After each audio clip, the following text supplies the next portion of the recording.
I love the way Sam works. He really is interested in character. So we're not just ciphers inherited from a successful franchise. I think backstory, character traits, quirky little aspects of people. I think he's interested in what's going on inside people's heads, and at the same time balancing out with all the things the fans expect. Great chases, action, great girls.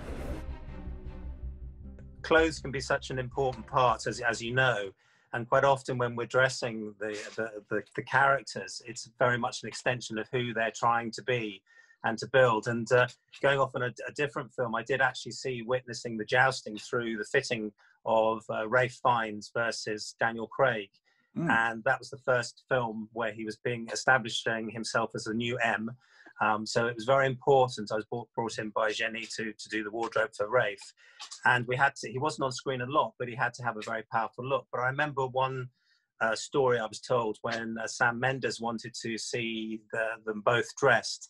And Sam Mendes apparently said to Jenny, Ralph looks extremely elegant. And he said, and they said, why is that? And Ralph leant across and jousting undid the button on his cuff and said, well, that's simple. My suits are bespoke.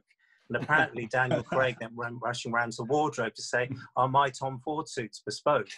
So I'd like to think in the same, in The Man from U.N.C.L.E., the jousting through the clothes is probably quite real, and that's what they bring to the screen.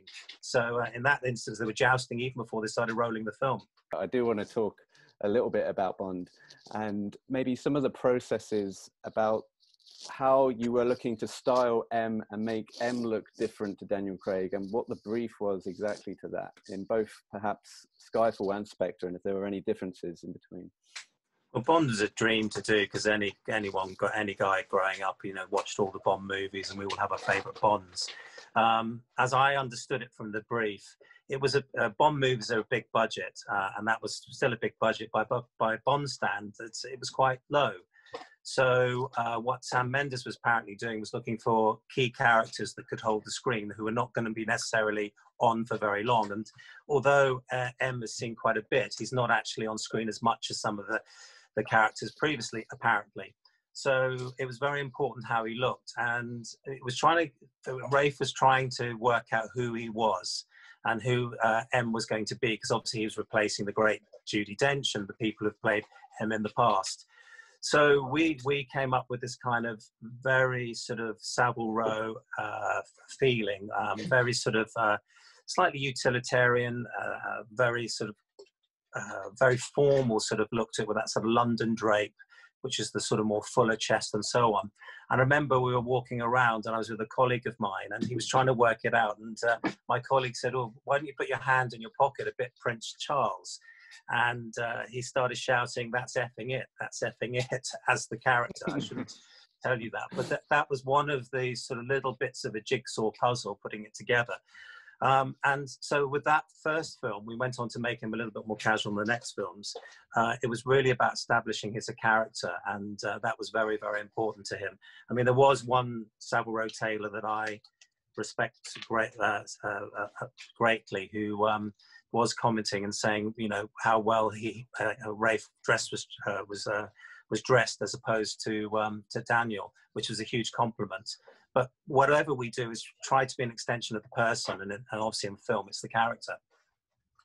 Yeah, and I actually had a question from Matt Spacer, who runs the Bond Suits blog that's been going for quite a while, and he asked, how would you dress Daniel different as Bond if you were given the opportunity to dress Daniel?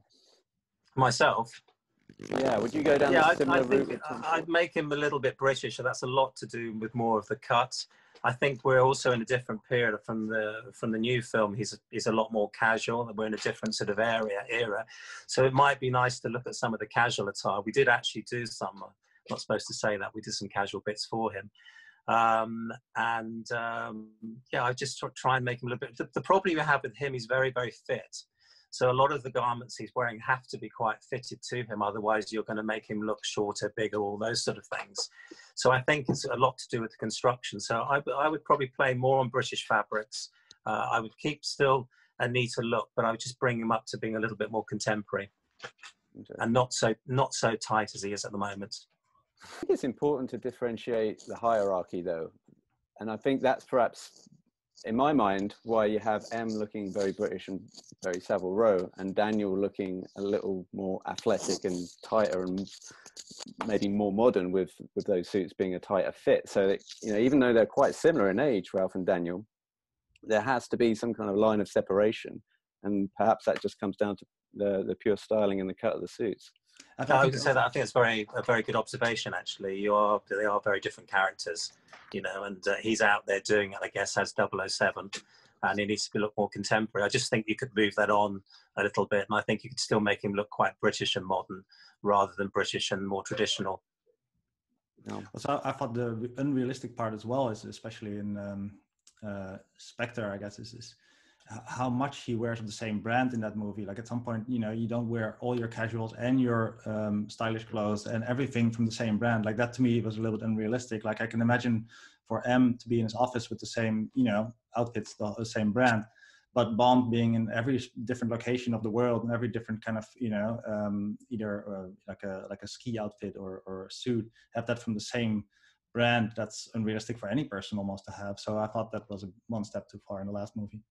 Well, that's a good point. You know, going back to Man from U.N.C.L.E., that's why we didn't do some of the casual pieces, because we're not seen to be, although we can do that, that's not our handwriting. And I think that's probably works very well, where you actually put the right clothes on the right people, not necessarily just because the brand is paying to sponsor the movie.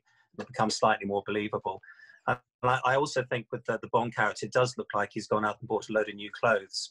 And I think that's something that Savile Row is never really about. It always looks like you've had something, you look very well. I always like to say to people, I'd rather someone say, oh, you had a haircut, been on holiday, that's a nice suit, not have you gone out and bought Prada, Comme des Garçons, whatever it is. And that's the extension of really good clothing. So maybe not answering the question previously properly, I think through construction and cut and fit, you can give a better extension of the character of Bond than basically just the garments he's wearing at the moment. Mm.